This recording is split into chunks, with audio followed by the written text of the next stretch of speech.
Rahim. Assalamualaikum warahmatullahi wabarakatuh. Alhamdulillahi rabbil alamin. Wabihi nasta'inu ala umurid dunya waddin. Wassalatu wassalamu ala asyrafil mursalin wa ala alihi wa sahbihi ajma'in, amma ba'd. Raditu billahi rabba wa bil islami dina wa bi Muhammadin nabiyya wa rasula. Allahumma rabbana zidna ilma warzuqna fahma.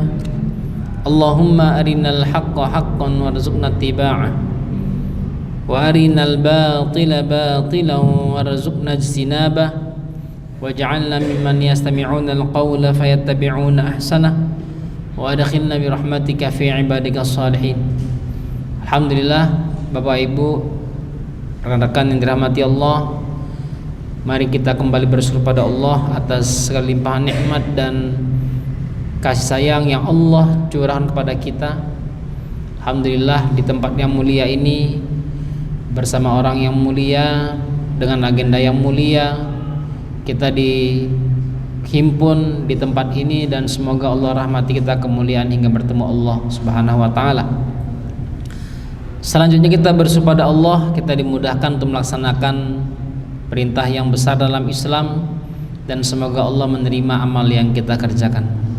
Salawat dan salam semoga selalu tercurah limpahkan untuk baginda Rasul sallallahu alaihi wasallam sebagai suri teladan kita, qudwatun hasanah kita.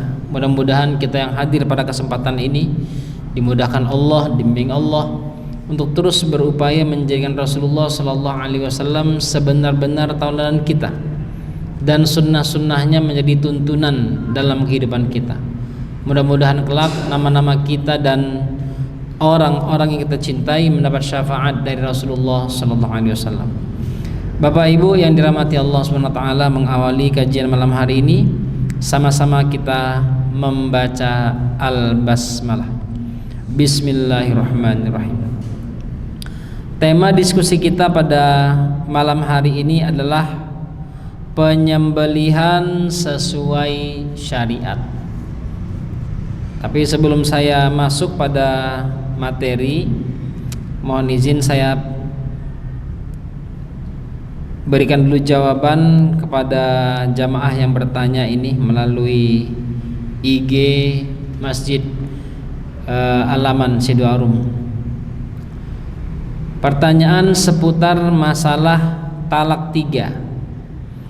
Kalau suami mengucapkan talak 3 secara lisan kepada istri di saat keduanya lagi emosi dan marah besar, dan mengucapkan talak 3 itu sendiri karena permintaan istri saat emosi besar, dan sebetulnya tidak terniat untuk itu. Setelahnya suami secara emosi mengiyakan permintaan istri dengan mengucapkan, "Baik, aku talak 3 kamu." 2 menit setelahnya keduanya sama-sama terdiam, hampir seperti orang yang tidak sadar atas ucapan mereka masing-masing. Pertanyaannya, apakah talak 3 sudah jatuh walaupun di rumah tidak ada saksi yang melihat? Karena setelah kedua pasangan tersebut sangat menyesal dan masih sama-sama saling punya perasaan. Pertama, ada 2 sifat jawaban yang diberikan oleh para ulama tentang masalah talak ini. Pertama, sah talaknya, gitu ya, sah talaknya. Artinya kalau sudah sah, nggak boleh lagi sentuhan. Kenapa para ulama yang pertama ini mengatakan sah? Supaya ngasih pelajaran kepada mereka yang sangat ringan mengucapkan talak kepada istrinya itu. Ya, ini perkara talak ini perkara yang besar. Hadisnya itu jelas, abghadul halali ilallahi talaq. perkara yang halal tapi yang paling dimurkai Allah. Ya, hadisnya begitu. Perkara yang halal tapi dimurkai Allah. Apa itu? Talak. Hadisnya demikian. Sehingga sebagian besar para ulama mengatakan jatuh. Supaya apa? Supaya jangan sampai lisan itu terlalu ringan mengucapkan talak. Kupulangkan kamu ke rumah kedua orang tuamu. Ini lisannya ini terlalu ringan sekali mengucap begitu. Padahal perkara talak ini perkara yang besar. Hampir-hampir langit itu pecah gara-gara kalimat berbahaya ini. Nah, sehingga ini sifatnya, artinya para ulama yang menjawab sah itu supaya mereka berhati-hati jangan sampai sesuka hatinya mengucapkan talak. Yang kedua, sifat yang kedua para ulama menjawab dengan prosedural. Prosedur pertama bahwasannya talak itu seperti pernikahan, harus ada proses dan ada syarat ketentuannya, diantaranya ada saksi dan ada niat. Ada niat, ada ucapan, ada saksi. Nah, ini nggak bisa lepas dari talak. Artinya kalau seandainya ada orang yang mengucapkan talak kepada istrinya, tidak ada saksi, maka tidak sah. Baik itu talak 1, talak 2, talak 3, sama. Nah, sehingga memang tidak bisa dikatakan langsung sah berpisah, karena harus pakai prosedural. Walau demikian, sebagian ulama lain mengatakan talak 1 dan 2 masih sah. Artinya mereka sah bertalak kalau sifatnya 1 dan 2. Tapi kalau sifatnya talak 3 harus menggunakan saksi. Sini mas, tolong saksikan, saya talak istri saya ini sekarang juga. Begitu. Jadi ada kalimat begitu, ada yang menyaksikannya. Kalau sudah ada saksi, nanti selanjutnya pergi ke hakim, mengatakan, Pak Hakim, saya tadi baru mentalak istri saya. Ada saksinya, ada itu 2 orang laki-laki. Langsung dia tok, begitu. Nggak nanya lama-lama lagi itu. Kenapa? Karena secara sadar ada kalimat, ada menyaksikan, ada niat, langsung sah dia. Itu kalau mengambil prosedur zaman dahulu. Tapi kalau mengambil prosedur yang ada di KUA, ini prosesnya lama. Kenapa? Karena harus ada ada pendekatan dulu, ada dialog, ya, ada penengah sebelum dia pergi ke PA, pengadilan agama. Betul nggak kalian mau cerai? Kenapa, ada apa? Ya udahlah, dilupakan, dimaafkan, ya udah salam-salaman, nggak jadi cerai. Karena dimediasi dia. Nah, mediasi nggak jadi, nggak selesai mediasi. Si laki-laki, saya udah nggak demen sama istri saya nih, udah nggak mau saya, masuk ke PA. PA itu sampai ada prosedurnya yang setahun, ada yang 2 tahun. Nah, begitu sampai diketok sama hakim, baru sah talaknya, talak 3. Begitu. Kalau persidangan datang dua-duanya. Kalau di persidangan yang terlapor tidak datang, bisa jadi langsung 2 pekan, 3 pekan udah kelar, diketok sama hakim. Nah, ini makanya kalau dalam keadaan seperti ini tidak ada saksi, tidak ada niat, gitu ya, yang ada emosi. Di sini nggak jatuh. Saya meyakini itu tidak jatuh. Kenapa? Karena kalau mengambil prosedur yang ada pada step pernikahan itu harus ada saksi dan sebagainya, maka ini tidak bisa dikatakan jatuh talak 3. Gitu ya. Apalagi mohon izin ini di Indonesia sekarang pemahaman orang terhadap talak ini sebanyak hampir mau main-main. Kenapa? Karena perempuan sangat takut ditalak. Kemudian laki-lakinya main dari situ dia. Kalau kamu nggak nurut, tak talak kamu. Oh janganlah bang, ngampun dia. Ini nggak boleh. Ya berbahaya, jangan sampai dipermainkan. Baik, begitu kurang lebih jawabannya, semoga bisa menjadi solusi. Bapak Ibu yang dirahmati Allah SWT, dalam istilah Islam syariah, penyembelihan itu disebut dengan zakah. Bukan za ya, tapi za. Kalau za ya pembayaran zakat. Kalau za artinya penyembelihan. Nah, walau demikian secara bahasa zaka yuzaki, zakiyah itu artinya baik. Gitu ya, baik atau tatayyub, membuat sesuatu jadi harum, jadi baik. Kenapa penyembelihan digunakan dengan kata zakah? Agar menjadikan perkara itu baik, halal secara pandangan syar'i. Maka digunakan dengan kata zakiyah atau zakah.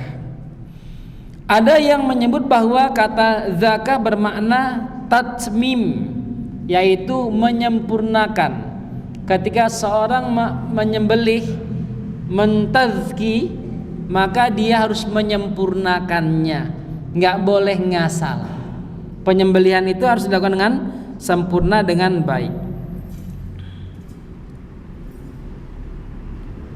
Maksud kata yang tadi kita sebutkan dalam pembahasan ini artinya adalah menyembelih hewan dengan cara memotong saluran nafas dan saluran makan dengan sempurna, dan semua hewan yang halal dimakan kecuali ikan dan belalang.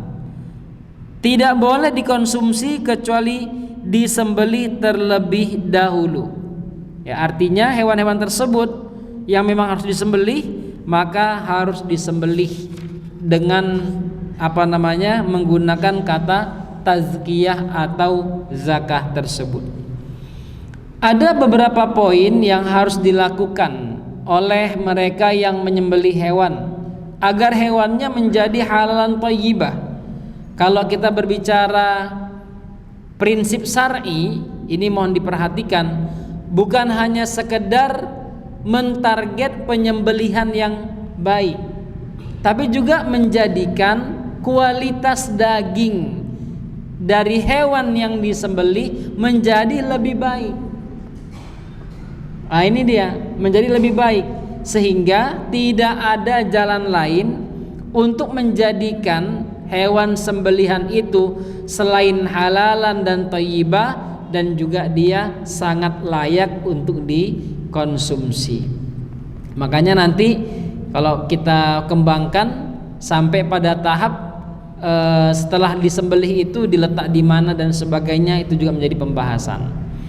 Yang pertama adalah orang yang menyembelih harus orang yang berakal, pria ataupun wanita, muslim ataupun ahli kitab.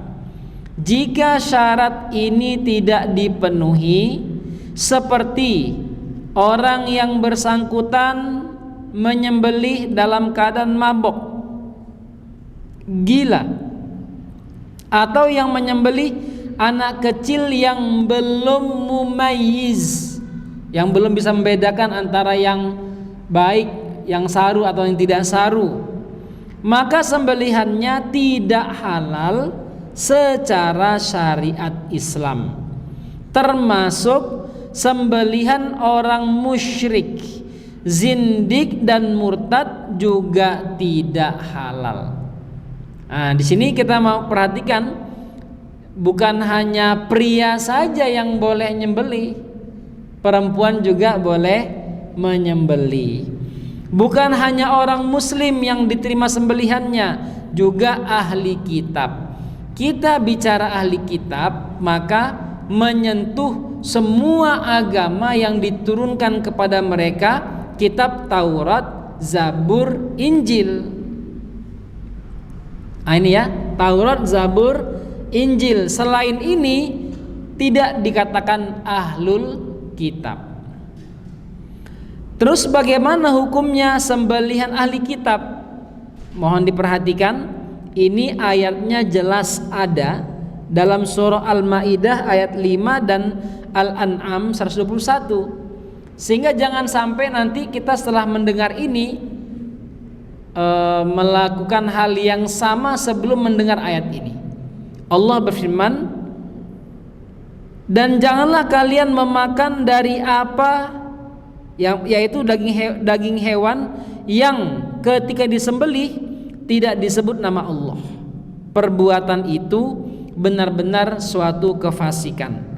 Imam Qurtubi juga mengatakan bahwa Ibnu Abbas pernah berkata, firman Allah, pengecualian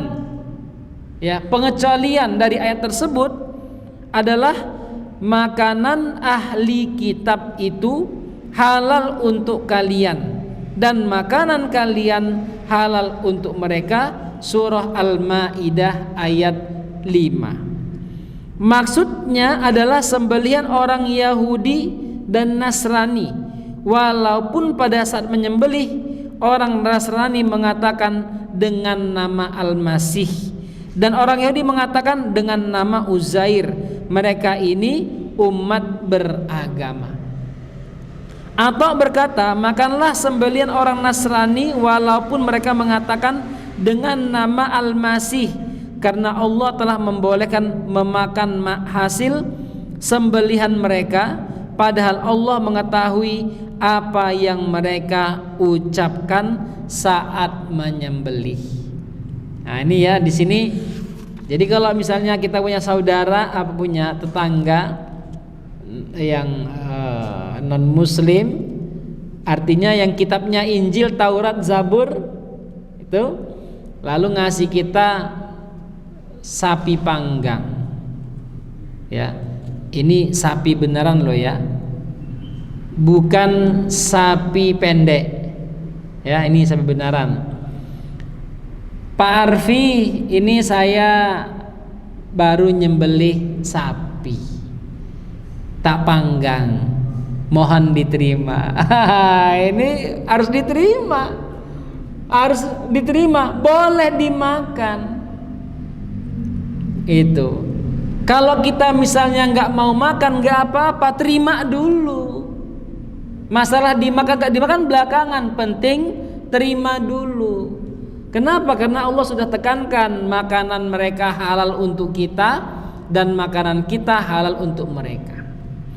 Walaupun sebagian ulama diantaranya Syekh Yusuf Qaradawi itu memang sangat menekankan ya, ketika mereka tidak melanggar syariat. Di antara syariatnya memang mau orang Islam mau tidak Islam tidak boleh meminum minuman yang memabukkan, itu dalilnya jelas. Tidak boleh makan babi juga ada di Injil. Ini masalahnya dilanggar, itu dia masalahnya. Nah, jadi kalau misalnya hari ini kita, wah masa sih, jawabannya ini boleh secara syariat. Yang kedua yang perlu kita antisipasi juga adalah statement yang mengatakan bahwasanya orang Islam yang tidak sholat nggak boleh nyembelih hewan. Ya, uang ini ahli kitab aja boleh. Kok Anda mengatakan apa dalilnya? Orang Islam yang nggak boleh, yang nggak sholat itu nggak boleh nyembelih, itu dalilnya apa? Karena dia nggak sholat, orang nggak sholat itu kafir. Oh berarti karena dia kafir itu kurbannya jangan dikasih ke dia. Pertanyaannya, kurbannya dapat ke dia nggak? Dapat kan? Loh kenapa orang kafir dikasih? Masih Islam, berbahaya lisannya itu. Nggak boleh bilang begitu. Itu kalau kita nggak sepakat dia nyembelih, bilang aja, Mas, panjenengan nyacah saja, yang nyembelih itu aja, juleha misalnya, sudah ada ahlinya. Udah, daripada kita nyakitin hati orang. Ini penting, jangan sampai tadi ada orang yang udah dekat ke masjid gara-gara lisan kita, oh orang yang nggak sholat nggak boleh nyembelih, malah jauh, berbahaya. Jangan ngasih fatwa yang tidak ada landasan hukumnya. Nah, Bapak Ibu yang dirahmati Allah, walau demikian berbeda halnya jika kita berbicara agama-agama yang lain, gitu ya.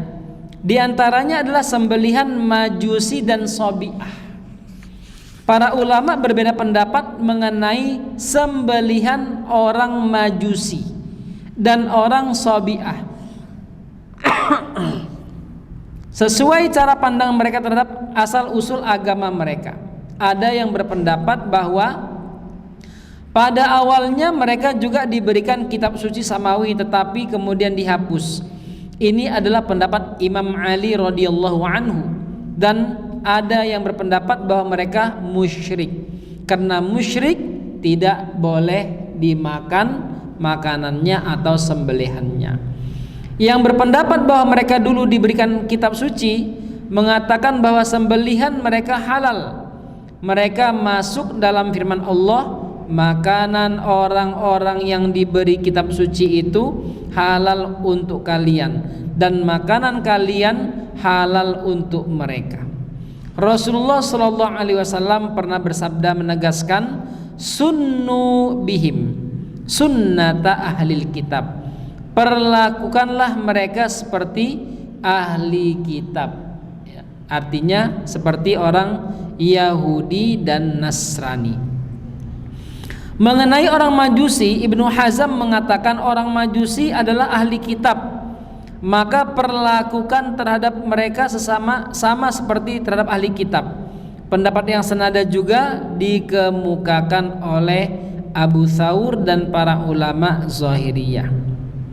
Mengenai sembelihan orang Sobiah, orang Sobiah adalah agama mereka antara Majusi dan Nasrani. Mereka meyakini bahwa bintang bisa mendatangkan manfaat dan mudarat. Nah, ada yang menghalalkan dan ada yang mengharamkan makanan mereka. Ini yang pertama kita bahas mengenai orang yang menyembelih. Yang kedua, alat penyembelihan harus tajam yang mampu memotong saluran nafas dan saluran darah seperti pisau, batu, kayu, pedang, kaca, bambu dan semua yang ditajamkan. Sedangkan gigi dan kuku tidak dibolehkan. Imam Malik meriwayatkan bahwa seorang wanita penggembala kambing mendapati dombanya sakit, lalu ia menyembelihnya dengan batu. Ketika Rasulullah ditanya mengenai hal itu, beliau menjawab, la ba'sa bihi, tidak apa-apa dengan batu. Diriwayatkan bahwa Rasulullah pernah ditanya, bolehkah kami menyembelih dengan mirwah, yaitu batu tajam, dan dengan belahan tongkat? Rasulullah Shallallahu Alaihi Wasallam menjawab, a'jil au arni ma'an harad dama wa dzukira smullahi faqul laisa sinna wadh-dhafru. Percepatlah ketika menyembelih, apapun yang dapat mengalirkan darah dan disebut nama Allah, maka makanlah, asalkan jangan menggunakan gigi dan kuku dalam menyembelih. Hadis riwayat Muslim. Rasulullah melarang cara menyembelih pola setan, yaitu hanya dipotong kulitnya, sedangkan uratnya tidak dipotong. Gitu ya. Loh,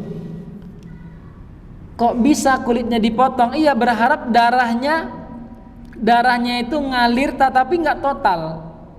Biasanya mohon izin sekali, kalau kita lihat ayam ya, ayam yang dijual kepala-kepalanya itu kan kecil sekali itu yang dipotong itu, kecil. Beda kalau yang nyembelih itu mungkin kita targetnya apa, supaya betul-betul ketahuan. Kalau ini kadang mungkin cuma sedikit aja. Nah, dalam keadaan seperti itu ayamnya akan mati memang, tetapi dia bukan mati karena darahnya habis. Ya, mati kenapa? Karena tadi itu bagian itu sudah tidak lagi berfungsi, dia mati di situ. Jadi darahnya nggak total keluar. Beda kalau ketika urat yang ada darahnya itu keluar, maka habislah total darah yang ada dalam tubuhnya.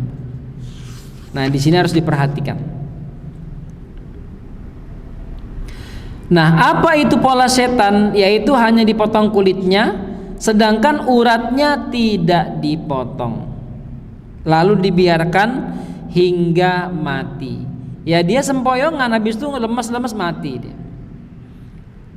Ini yang kedua, yaitu memperhatikan alat yang digunakan. Yang ketiga, memotong saluran nafas dan saluran makan, dan tidak harus sampai terputus, ya, nggak sampai harus berpisah, penting terpotong. Juga tidak harus memotong dua nadi yang berada di dua sisi leher. Memotong saluran napas dan saluran makan sudah cukup, karena tanpa keduanya pasti mati, dan inilah tujuan penyembelihan. Jika sampai terpenggal kepalanya juga tidak apa-apa. Begitu juga jika menyembelihnya dari tengkuknya, tidak apa-apa, asalkan saluran nafas dan saluran makan terpotong. Misalnya dia nggoroknya dari sini, ini leher atas, ini leher bawah, nggoroknya dari sini Pak, gitu ya. Jadi sobekannya kelihatan dari sini, sudah dari sini kelihatan ke bawah. Selanjutnya yang keempat, membaca basmalah. Kalau kita membaca basmalah, ya, kalimatnya signifikan bismillah. Itu basmalah, nggak sampai bismillahirrahmanirrahim. Kalau kita bilang bismillahirrahmanirrahim berarti namanya tasmiyah, bukan basmalah, gitu ya. Kalau kita bilang tasmiyah maka bismillahirrahmanirrahim. Kalau kita bilang basmalah, bismillah. Malik berkata, semua sembelihan tanpa menyebut nama Allah adalah haram, baik lupa atau sengaja. Pendapat yang sama juga dilontarkan oleh Ibnu Sirin dan sejumlah ulama ilmu kalam. Abu Hanifah berpendapat, jika karena sengaja maka sembelihannya haram, namun jika lupa maka sembelihannya halal. Bismillah, stop gitu kan? Kena banyak bismillah, yang lain tap gitu ya. Udah nyebut nama Allah, astagfirullah lupa, gitu ya, nggak apa-apa. Ya, kita yang makannya jangan lupa baca bismillah. Imam Syafi'i berpendapat jika penyembelihnya sudah memenuhi syarat menyembelih, maka menyebut nama Allah tidak merupakan syarat halalnya sembelihan. Aisyah radhiyallahu anha meriwayatkan bahwa suatu kaum bertanya kepada Rasulullah sallallahu alaihi wasallam, "Wahai Rasulullah, ada suatu kaum memberi kami daging, tetapi kami tidak tahu apakah penyembelihannya dengan menyebut nama Allah atau tidak. Lalu apa yang harus kami lakukan?" Rasulullah sallallahu alaihi wasallam lalu menjawab, "Bacalah basmalah lalu makanlah." Aisyah berkata, pada saat itu mereka baru masuk Islam. Hadis riwayat Bukhari dan lainnya. Nah, yang tadi kita bahas adalah yang wajib dilakukan dalam penyembelihan. Selanjutnya yang makruh dalam penyembelihan, artinya diupayakan jangan sampai terjadi saat menyembelih. Pertama, menggunakan alat yang tumpul. Muslim meriwayatkan dari Syaddad bin Aus bahwa Rasulullah sallallahu alaihi wasallam bersabda, sesungguhnya Allah mewajibkan untuk berlaku baik dalam segala hal. Jika kalian membunuh, maka lakukanlah dengan baik, dan jika kalian menyembelih, maka lakukanlah dengan baik. Hendaknya seorang dari kalian menajamkan pisau dan mengenakkan atau menenangkan, tidak menyiksa hewan sembelihannya. Maka dipastikan pisaunya betul-betul tajam. Bahkan kalau bisa sekali dayung atau sekali menarik atau mendorong sudah cukup untuk melepaskan urat-urat yang wajib tersembelih. Yang kedua yang makruh juga adalah sebagaimana yang diriwayatkan oleh Ibnu Umar bahwa Rasulullah SAW memerintahkan agar pisau ditajamkan dan disembunyikan dari hewan sembelihan. Maka makruh hukumnya mengasah pisau di depan hewan yang disembelih. Cacut ya. Itu hewannya udah ngomong, wah giliran aku nih saat ini apa ini gitu ya. Jadi jangan sampai dilakukan demikian. Harus tersembunyi darinya. Yang ketiga, memenggal leher hewan atau mengulitinya sebelum hewan itu benar-benar mati. Darul Qutni meriwayatkan dari Abu Hurairah bahwa Rasulullah bersabda, la tu'jilul anfusa antuzhaqa, janganlah mendahului ruh sebelum benar-benar pergi. Ya, ini terjadi di beberapa tempat. Ya, terjadi di beberapa tempat. Ketika hewan itu sudah disembelih, iya memang udah nggak ada harapan hidup, betul. Tapi tidak boleh dipotong kepalanya langsung dilepaskan, nggak boleh. Tunggu selesai dia. Saya kemarin di mana ya? Di Gunung Kidul, di Gunung Kidul, Pak. Iya, di Gunung Kidul. Arah ke arah ke Pracimantoro itu. Pak Ustadz mau nanya apa itu? Jadi kami kemarin nyembelih. Dari sembelih udah diangkat, lalu beberapa orang petugas itu langsung motong kepalanya sampai putus dan hewannya masih gerak. Saya bilang, astagfirullah, ini butuh dapat kajian fikih penyembelihan. Berbahaya ya. Kita melakukan tersebut berarti melanggar sunnah Rasulullah Sallallahu Alaihi Wasallam. Ini 3 perkara yang makruh dilakukan secara garis besar dalam sunnah baginda Sallallahu Alaihi Wasallam. Kemudian juga menyembelih hewan yang cacat atau sakit. Menyembelih hewan yang cacat atau sakit diperbolehkan selama masih hidup saat disembelih, meskipun kehidupannya mendekati kematian dan dagingnya halal dimakan. Begitu juga dengan hewan sakit yang tidak bakal sembuh. Jika ketika disembelih masih bernyawa, maka dagingnya halal. Tanda masih hidup bisa diketahui melalui kaki atau ekornya yang masih bergerak-gerak atau masih bernapas atau tanda lain. Tetapi jika sudah sekarat, kakinya sudah tidak bergerak, maka hewan itu sudah dihukumi mati, disembelih pun tidak berguna. Gitu ya. Artinya kalau udah dilarang dalam agama, kalau dijalankan pasti akan ada mudarat yang akan terjadi. Allah berfirman, diharamkan terhadap kalian memakan bangkai, darah, daging babi, hewan yang disembelih bukan atas nama Allah, hewan yang tercekik, yang dipukul, yang jatuh, yang ditanduk, dan yang diterkam binatang buas, kecuali yang sempat kalian sembelih. Surah Al-Maidah ayat 3. Artinya semua hewan-hewan tersebut itu diharamkan kecuali yang sempat disembelih. Karena itu hewan tersebut menjadi halal. Ibnu Abbas pernah ditanya mengenai domba yang diterkam serigala hingga perutnya robek dan ususnya berhamburan lalu disembelih. Dia menjawab, makanlah, dan usus yang berhamburan jangan dimakan. Selanjutnya mengangkat pisau sebelum sempurna penyembelihan. Apabila seorang menyembelih lalu mengangkat tangannya atau pisaunya sebelum sempurna penyembelihan dan segera menyembelih untuk menyempurnakannya, hal itu dibolehkan. Karena yang pertama dihukumi terluka lalu disembelih saat masih hidup. Masalah ini masuk dalam firman Allah, kecuali yang sempat kalian sembelih.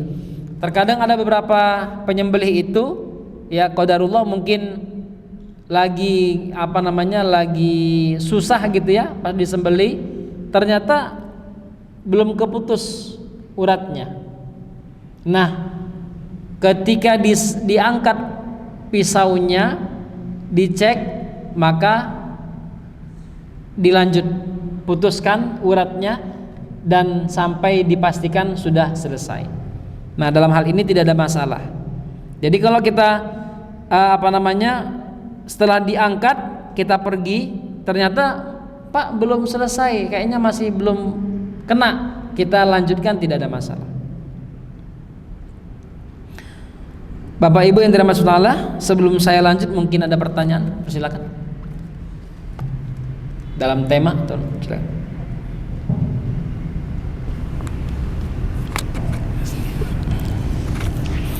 Assalamualaikum warahmatullahi wabarakatuh. Waalaikumsalam. Nama saya Budi, Pak. Ingin saya tanyakan, Pak, di kampung itu ada peraturan bahwasanya tidak boleh ayam, terutama ayam itu berkeliaran begitu. Dan sudah diatur bahwasanya siapa yang tidak melihara ayam, kemudian ayamnya itu berkeliaran masuk ke rumah orang, itu boleh di istilahnya mau disembelih atau silakan, nggak apa-apa. Hanya kan yang jadi pikiran saya, kalau sebenarnya disembelih apakah itu halal atau enggak gitu gitu kan. Karena memang masyarakat dari Pak RT juga udah bilang bahwasanya yang punya ayam aja nggak ngurus, apalagi yang nggak punya kok mau sama ngurusin. Nah, gitu aja prinsipnya Pak, katanya gitu. Matur suwun. Iya. Jadi itu peraturannya syar'i, Pak. Syar'i. Ya, peraturan itu peraturan syar'i. Kenapa? Setiap, karena kaidah dasar agama itu setiap perkara yang berharga, yang kita anggap berharga, itu harus dijaga, Pak. Kalau dia dilepas berarti nggak berharga. Serius, itu kaidah agama. Dan kemarin kita pernah bahas juga dalam masalah ini, ketika ada barang yang terjatuh di jalan, kita boleh mengambilnya, disimpan, kemudian diumumkan, setahun kemudian tidak ada yang datang, kita boleh manfaatkan, atau langsung kita manfaatkan dengan konsekuensi bisa mengganti, nggak ada masalah. Itu sifat dasarnya. Kita dengar azan terlebih dahulu, Bapak Ibu sekalian.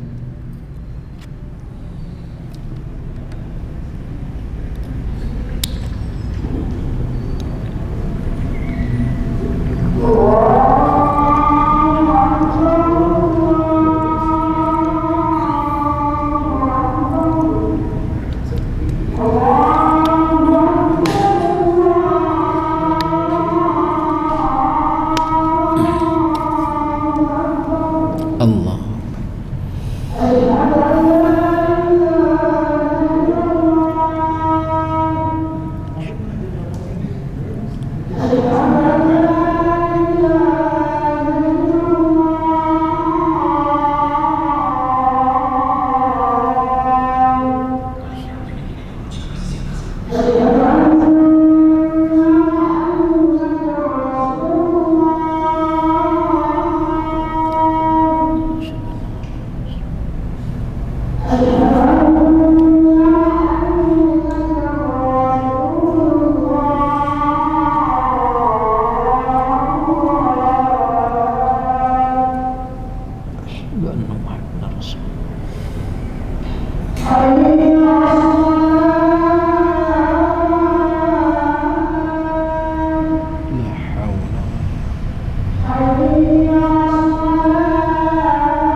Bapak Ibu sekalian, saya sempurnakan jawabannya.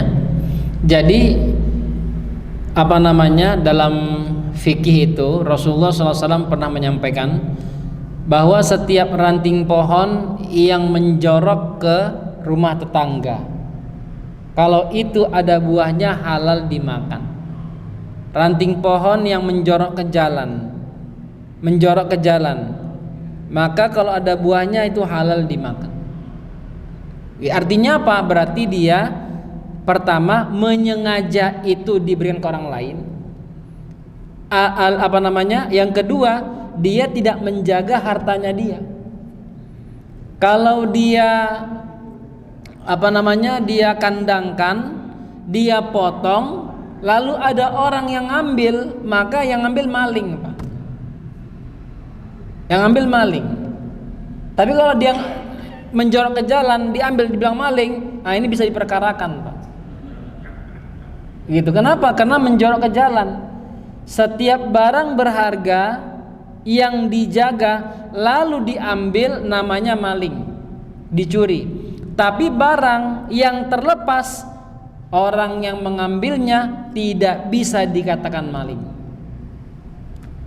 Begitu ya, Pak ya. Artinya kalau misalnya ada orang ngambilnya ke kandangnya, ya dia maling. Tapi kalau ayam itu pergi ke tempat orang lain, maka yang bersangkutan itu boleh mengambil barang tersebut. Ya, apalagi kalau udah tanda tangan RT, Pak. Berarti udah kuat itu, Pak. Gitu ya. Ini kalau kita berbicara aturan dan syariatnya boleh. Tetapi kalau kita berbicara hati, Pak. Hati. Kaidah hati itu apa? Tanya hatimu, gitu ya. Ini kalau saya makan, tanya hatimu, kira-kira hal thayyibah atau tidak, gitu ya. Kalau kita mau kita halalkan, setidaknya ngomong, bro, ayammu tak potong, selesai, Pak. Nggak usah minta izin, pemberitahuan. Kenapa? Sudah ada peraturannya, tetap dilepas. Gitu ya, Pak ya. Baik, yang lain silakan. Ya, Pak.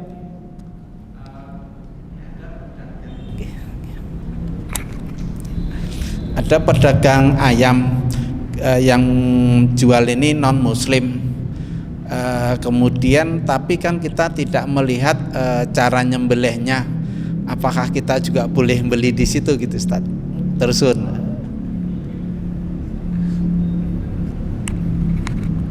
Iya.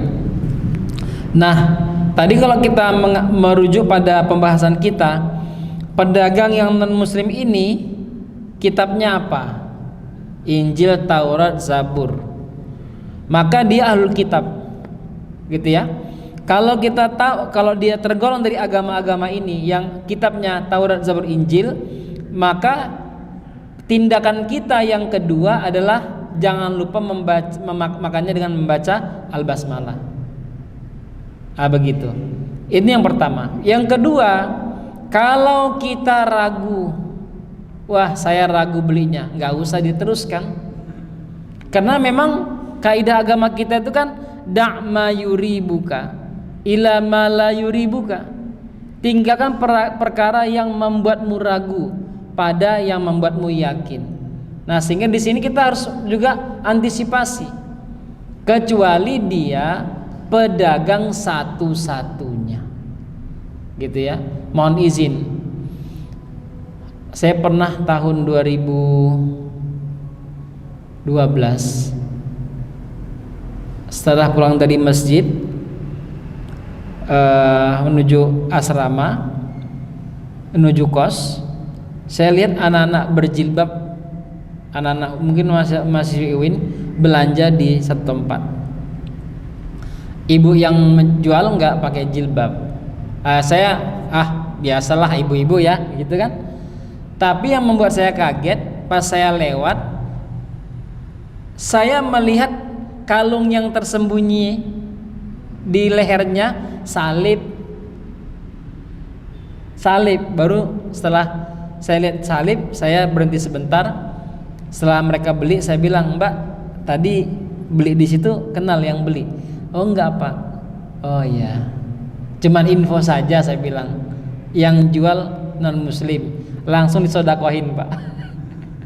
Langsung disodakohin. Artinya memang baiknya menjaga. Karena banyak yang orang-orang Islam yang jualan, kenapa itu tidak diprioritaskan? Dan dalam agama kita ini nanya itu penting. "Bapak Islam atau tidak? Ini saya orang Islam mau beli." "Oh tidak." "Oh mohon maaf ya Pak ya." Enggak, saya kan enggak sakit hati dia. Enggak sakit hati.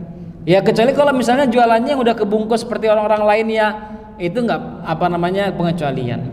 Tapi kalau makanan memang sensitif. Ini perlu kita antisipasi. Gitu ya Pak ya. Begitu Bapak Ibu sekalian. Ibu ada yang mau bertanya? Silakan. Oh ya, silakan.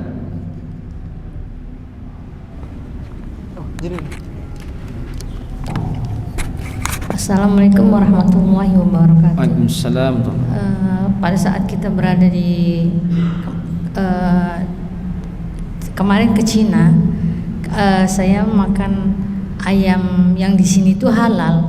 Ya sebut aja Kentucky itu. Saya pikir karena di Indonesia halal, ya saya makan karena sulit untuk mencari makanan halal di sana. Terus bagaimana tuh Ustaz? Apa itu halal juga atau tidak ya? Gitu. Mohon diulangin Bu, mohon diulangin. Kemarin saya ke Cina. Ke Cina? Iya. Nah, terus saya makan Kentucky istilahnya. Itu makanan halal di Indonesia. Saya pikir juga halal juga di sana karena sulitnya untuk mencari makanan halal. Terus itu gimana tuh Ustaz? Iya. Saya bilang yakin aja udah bismillah aja lah di sana halal gitu. Nah, memang dalam perkara ini ketika kita berada di komunitas yang mayoritasnya non muslim, maka tindakan pertama itu hati-hati dengan makanan. Nomor satu dia harus diutamakan. Kenapa? Karena memang berbeda. Burgernya di sini dengan burgernya di sana berbeda. Walaupun sama-sama sapi, sama-sama yang tapi berbeda. Sehingga dalam hal ini memang perlu untuk antisipasi. Ini kalau kita bicaranya hukum syar'i, nggak boleh itu dikonsumsi. Itu. Tapi kalau karena udah nggak tahu, udah dimakan, ya kita doa sama Allah semoga Allah maafkan dan tidak ada masalah. Tapi sekali lagi, karena pengalaman kami di sini, teman-teman yang pergi ke tempat-tempat seperti ini, mereka lebih bagus bawa bekal dan nahan sampai dapat warung yang ada tulisan halalnya. Ya insyaallah khair ya Bu ya. Insyaallah. Begitu Bapak Ibu sekalian, mari kita sempurnakan bacaan alhamdulillah dan doa kepada majelis. Alhamdulillahalamin, subhanakallahumma bihamdika asyhadu an la ilaha illa anta astaghfiruka wa atubu ilaik. Wal afu minkum. Wassalamualaikum warahmatullahi wabarakatuh.